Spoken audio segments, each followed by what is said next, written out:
12ই ফেব্রুয়ারি যদি ইলেকশন হয়, সেই ইলেকশন যদি জামাত আসে, ঠিক সেম হবে, একই রকম হবে, কোনো পার্থক্য নাই। সেই একই রকম ভাবে আমরা হবে। তখন তারা বিএনপি বলেন বা অন্য কোনো রাজনীতি বলেন, তাদেরকে সে আর চিনবে না। তখন সেই একই পদ্ধতি আয়াতুল্লাহ খোমেনি স্টাইলেই বাংলাদেশের অবস্থা হবে বলে আমি মনে করি। যে পরিমাণ বামপন্থী এই খামেনি হত্যা করেছে, যে পরিমাণ রক্তের দাগ এই খামেনি মানে শাসকদের হাতে রয়েছে, তো আমরা একটু চিন্তা করতে পারি বাংলাদেশে যা হচ্ছে একই পরিণতির দিকে অগ্রসর হচ্ছে কিনা।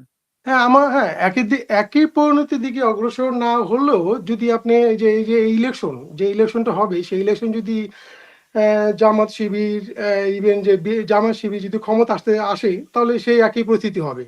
সেম 79-এ ইরানের বিপ্লবের পর আয়াতুল্লাহ খোমেনি তার প্রথমে সে ভাব দেখেছিল যে হ্যাঁ, আমি মোটামুটি বাম, মানে সার পতনের পর আমরা একটু পজিটিভ একটু কিছু করব। আলটিমেটলি তা না, এটা তাদের 79-এ ক্ষমতা পর পুরোপুরি আয়াতুল্লাহ খোমেনি তার ইসলামী আইডিওলজি বলেন বা যে ধরনের এই শরীয়ত আইন যা কিছু বলেন, সেটা ইরানের মাটিতে যেভাবে সে স্টাবলিশ করেছে।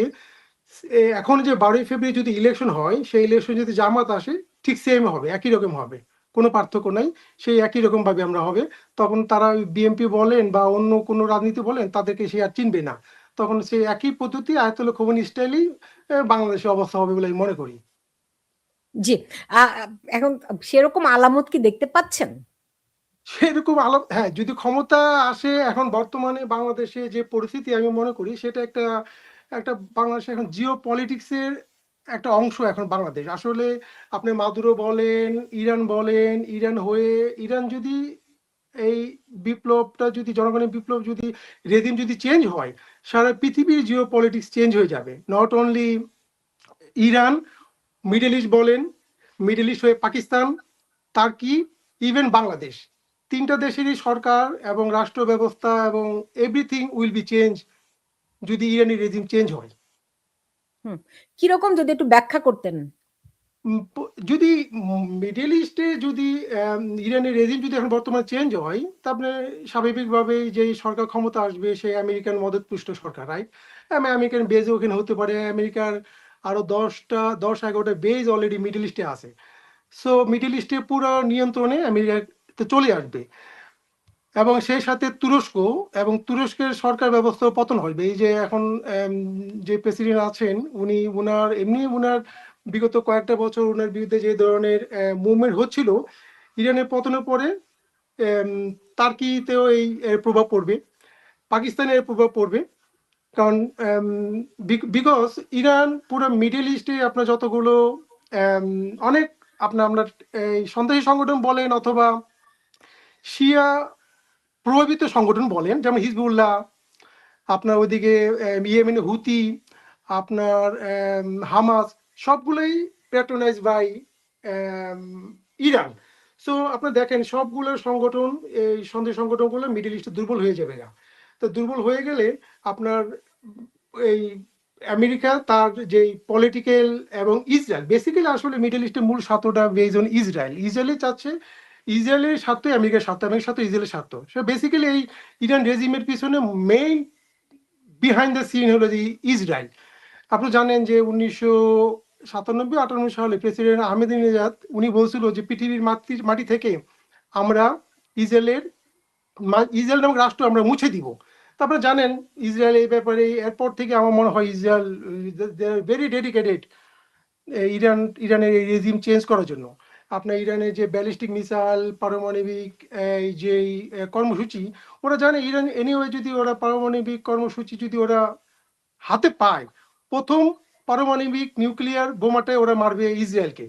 তো ওরা জানে। তো সুতরাং এখন যে সুযোগ, সেই সুযোগ ওরা চাচ্ছে যে ইরানকে ধ্বংস করে দেওয়ার জন্য। সো ইরান চেঞ্জ যদি হয় পুরো মিডল ইস্টে, তাছাড়া আপনি জানেন যে ইরানের একটা প্রভাব আছে ইরাকের উপরে, কারণ ইরাক বেসিক্যালি শিয়া অধ্যুষিত। কিছু যেসব দেশ শিয়া অধ্যুষিত, সেই সব দেশগুলোতে ইরানের ব্যাপক প্রভাব।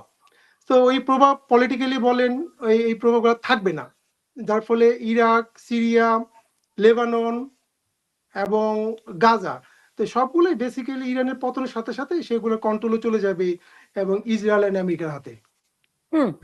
সেক্ষেত্রে আমার খুব একটা প্রশ্ন জানতে ইচ্ছা করছে, এরদোয়ান ইজিপ্টের কি পরিণতি হবে? তারা তারা যে তাদেরও ক্ষমতা কমবে কিনা, বা না, তারাও একটা regime ইজিপ্ট change এর দিকে যাইতে পারে কিনা? না, ইজিপ্টের হবে না, কারণ ইজিপ্টের পিছনে আপনি জানেন এখন না, ইজিপ্টের যে এখন আমেরিকার গভর্নমেন্ট মদতপুষ্ট, সুতরাং আমেরিকার স্বার্থ যেখানে আছে সেখানেই তার রেজিম গুলা চেঞ্জ হবে, যেগুলো অ্যান্টি আমেরিকান। যেমন ইজিপ্টের সরকার এখন তো আমার আমেরিকার মদতপুষ্ট, সেখানে সমস্যা হওয়ার কথা না। টার্কি সরি, নেক্সট আমি টার্কির কথা বলতে চেয়েছিলাম। আমি হ্যাঁ এরদোয়ানের টার্কি, আমি টার্কির কথা বলতে, আমি সরি। হ্যাঁ টার্কিতে সমস্যা হবে, টার্কিতেই এর প্রভাবটা পড়বে বেশি, কারণ ইজিপ্টে কোনো সমস্যা হবে না, টার্কিতে মুসলিম ব্রাদারহুড, তাদেরও একটা রেজিম চেঞ্জ হতে পারে কিনা? এই মুসলিম ব্রাদারহুড বলতে কোন কোন কান্ট্রিগুলো, যেসব কান্ট্রিগুলো না, এন্টি, আমি পার্টিকুলারলি টার্কির কথা বলছি। হ্যাঁ টার্কি রেজিম চেঞ্জ হবে। আমি তো আগেই বলছি যে চেঞ্জ হবে ঠিক না, এই ইরান রেজিমেন্ট চেঞ্জ হওয়ার সাথে সাথে টার্কির অর্থনীতি, এই টার্কির রাজনৈতিক প্রভাব এবং আম, যথেষ্ট ক্ষুণ্ণ হবে, এবং সরকার পরিবর্তনের সম্ভাবনা আছে টার্কিতে। টার্কি, পাকিস্তান, এই দুইটা দেশেই এর প্রভাব পড়বে। ওকে, ধরে নিচ্ছি প্রভাবটি আমেরিকার পক্ষে আসবে, রাইট? স্বাভাবিকভাবে আমেরিকা তো তাই চাই। হুম। তো সেই ক্ষেত্রে আমাদের বাংলাদেশ, কারণ আমরা জানি এখন টার্কির অনেক প্রভাব রয়েছে বাংলাদেশের উপর। সো সেই প্রভাবটা বাংলাদেশে কোন কোন ভাবে গিয়ে পড়বে? না, আপনি জানেন যেটা আপনি তো যেটা আমি বলতে চাই সেটা হলো যে আমেরিকা তো চাই তার বাংলাদেশে এখন যে অবস্থা, সে অবস্থায় আমেরিকা চাই যে তার সমর্থন পুষ্ট একটা সরকার ক্ষমতা আসুক। আর বেসিক কারণটা আপনি নিজেরও জানেন যে আম, ভারত, চায়না কে নিয়ন্ত্রণ করার জন্য আমেরিকা তার একটা বেস দরকার। সেই সেই ঘাঁটি বলেন, সে সেন্ট মার্টিন বলেন, সোনাদিয়া বলেন, যে কোনো জায়গা হোক, আমেরিকা তার সেই ঘাঁটি করার জন্য যেই সরকার প্রয়োজন, যা প্রয়োজন সে তাই করবে। হুম। এখন আমরা ধরেন সেন্ট মার্টিন, সোনাদিয়ার প্রসঙ্গে আমি আসব, কিন্তু তার আগে যদি আমি একটু যাই আবার ইরানে, যদি একটু ব্যাক করি, যে ইরান এই মুহূর্তে তার সবগুলো মিসাইল তাক করে রেখেছে ইসরায়েলের দিকে, রাইট? তো সেই রাইট। ক্ষেত্রে ধরেন বড় ধরনের যদি আঘাত আসে, মিসাইল যদি ইরান ছুড়ে দেয় ইসরায়েলের দিকে, আপনি জানেন ইরানের যে পারমাণবিক, তারা বহু বছর ধরে তারা তাদের পারমাণবিক অস্ত্র সমৃদ্ধ করে আসছিল, কিন্তু তারা পারমাণবিক অস্ত্র বানাতে পেরেছে কিনা এই ব্যাপারে কোনো নিশ্চিত কোনো খবর কি জানা আছে আপনার? আমরা দেখলাম এই গত বছরই যে ইরানে আক্রমণ করা হলো, আমেরিকা মিসাইল ছুড়লো পারমাণবিক অস্ত্রের যেই পার্কিং গুলো সেই যেগুলিকে কেন্দ্র করে, কিন্তু তেমন কোনো পারমাণবিক অস্ত্রের ভান্ডার সেখানে পাওয়া যায়নি। এবং আমরা জানি যে ইরানের যেই সামরিক কৌশল সবই আছে মাটির নিচে। তো সেই দিক থেকে আহ, ইরান নিজেকে কতটা সুরক্ষিত রাখতে পারবে, আবার পারমাণবিক যুদ্ধ, পারমাণবিক তাদের সক্ষমতা, এগুলো কি অবস্থায় আছে? না, আমি আজকে সকালে দেখতেছিলাম একটা ইসরায়েলি নিউজ চ্যানেল বেসিক্যালি, এবং আপনি জানেন যে ইরান তার আহ, ইরানের সামনে কোনো অপশন নাই। বেসিক্যালি ইরানের সামনে একটাই অপশন, যে যুদ্ধ করা বা তার ব্যালিস্টিক মিসাইল গুলো এবং তার যে সামরিক সক্ষমতা সেটাকে প্রদর্শন করা। এবং ইরান একটা ভিডিও প্রকাশ করেছে যে তার পারমাণবিক ওয়ারহেড, মানে সে একটা ভয় দেখানোর চেষ্টা করতেছে যে হ্যাঁ দেখো আমার কাছে আছে। আমি মনে করি ইরান এখনো পারমাণবিক শক্তিধর হয় না। যদি হতো তাহলে আহ, পরিস্থিতি অন্যরকম হতো।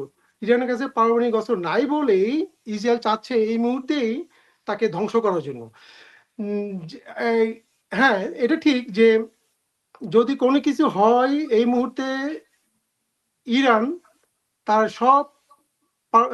সব সামরিক শক্তি সে ইসরায়েলের দিকে তাক করানো, এবং সে চাবে যে এনিওয়ে সেই সব ব্যালিস্টিক মিসাইল যাই কিছু বলেন সেই ইসরায়েলের দিকে নিক্ষেপ করার জন্য। এবং ইসরায়েলের প্রস্তুতি নিয়ে রেখেছে, তারা জানে যে এই কাজটা সহজ হবে না, বিকজ মিডল ইস্টে আমেরিকার 10টা ঘাঁটি আছে।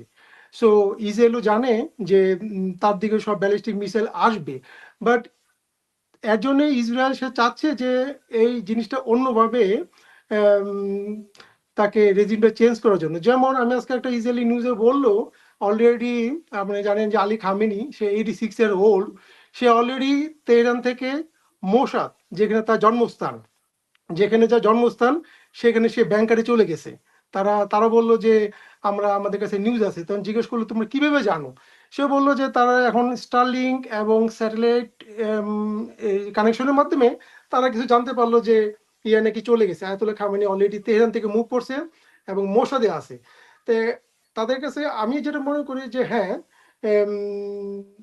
ও ইরান, ইসরায়েল বেসিক্যালি চাচ্ছে যে কোনো ধরনের সামরিক, যেমন ওরা চাচ্ছে যে কিছুটা কি বলে RGCG বিপ্লবী গার্ড বাহিনীকে, কিছু সামরিক বাহিনীকে এলিমিনেট করার জন্য, এবং যদি খামনিকে এলিমিনেট করতে পারে তাহলে হয়তো যুদ্ধ ছাড়াই তারা হয়তো রিজিম চেঞ্জ করতে পারবে। তবে এটা সত্য যে কোনো কিছু হওয়ার আগেই তারা হয়তো, ইরান হয়তো চাবে তার সব ব্যালিস্টিক মিসাইল সব ইসরায়েলের দিকে নিক্ষেপ করার জন্য। বাট এটা সহজ হবে না, কারণ এটার সাথে হলে তৃতীয় বিদ্যুৎ লেগে যাবে। এবং আপনি জানেন যে আমেরিকার যে ঘাঁটিগুলো আছে সেই ঘাঁটিগুলো ওরা যুদ্ধের প্রস্তুতি নিয়ে রেখেছে। হুম। কিন্তু এতে তো আর সমস্যার সমাধান হবে না। আপনি বললেন যে খামেনি চলে গেছেন তার জন্মস্থানের বাংকারে, রাইট? কিন্তু রাইট। আমি তো বিভিন্ন গণমাধ্যমে দেখছি যে তিনি অলরেডি রাশিয়া চলে গেছেন। হ্যাঁ, রাশিয়া যে কোনো হতে পারে, বাট আমি এটা অসম্ভব কিছুই না, কারণ বেসিক্যালি তার নেক্সট গন্তব্য রাশিয়া। এক হলে দুটো জিনিস, এক হলে সে ইরানের মাটিতে এত সে অ্যাসিনেটেড হবে ইসরায়েলের দ্বারা, অথবা সে রাশিয়া যাবে, এছাড়া তার বিকল্প যেমনটি কোনো পথ নেই। যেমনটি সিরিয়ার ক্ষেত্রে হয়েছে, রাইট? হ্যাঁ, এই সিরিয়ার কারণ আপনি তো জানেন যে ইরান কতগুলো দেশ, ইরান ইরান, রাশিয়া, চীন, তারা একটা অ্যালাই। তো এখন তাদের গন্তব্য তো বেসিক্যালি এইসব দেশের গন্তব্য অবশ্যই রাশিয়া। চীন তো হবে না, চীন তো কখনো যায় না, সবাই রাশিয়া যাবে, এছাড়া বিকল্প কোনো পথ নাই। তো ইন দ্যাট কেস ধরেন রাশিয়া যদি, ধরেন ইরানের পতন যদি একেবারে আসন্ন হয়ে থাকে, সেই ক্ষেত্রে রাশিয়া কি করবে? রাশিয়াও তো তার শক্তি প্রদর্শনের চেষ্টা করবে, নাকি শুধুমাত্র হুমকি ধামকির মধ্যে সীমাবদ্ধ থাকবে? না, আমার মনে হয় রাশিয়া কিছুই করবে না। আপনি দেখেন যে আমেরিকা যখন মাদুরাকে তুলে নিয়ে আসলো, এবং আপনি জানেন যে ভেনেজুয়েলার তার বন্ধুর আপনার রাশিয়া, ইরান, আপনি জানেন যে এই ইরানের সাথে এবং মাদুরোর ভেনেজুয়েলার সম্পর্ক সেই হুগো সাবেজের আমল থেকে, এবং তাদের মধ্যেই আপনার অর্থনৈতিক, সামরিক এবং ওদের মধ্যে সম্পর্ক, যদিও আইডিওলজির দিক থেকে একটু ভিন্ন কান্ট্রি, একটা ইসলামী আর একটা বামপন্থী কমিউনিস্ট, অথচ দেখেন সামরিক এই ভিন্ন আইডিওলজি হওয়া সত্ত্বেও তারা বন্ধু। কিন্তু মাদুরোকে অ্যারেস্ট করার পর আপনি রাশিয়া কিছুই করে নাই, এবং ইরানের ক্ষেত্রে সে কিছুই করবে না, শুধুমাত্র তাকে আশ্রয় দেওয়া ছাড়া। কারণ রাশিয়া এই মুহূর্তে ইরান বা ভেনেজুয়েলাকে সাহায্য করার মতো অবস্থা নাই, কারণ সে নিজেই তার ইউক্রেন যুদ্ধ নিয়ে ব্যস্ত। তা আমি মনে করি রাশিয়া হুমকি দামকি কিছু দিবে না, কিছু করবে না।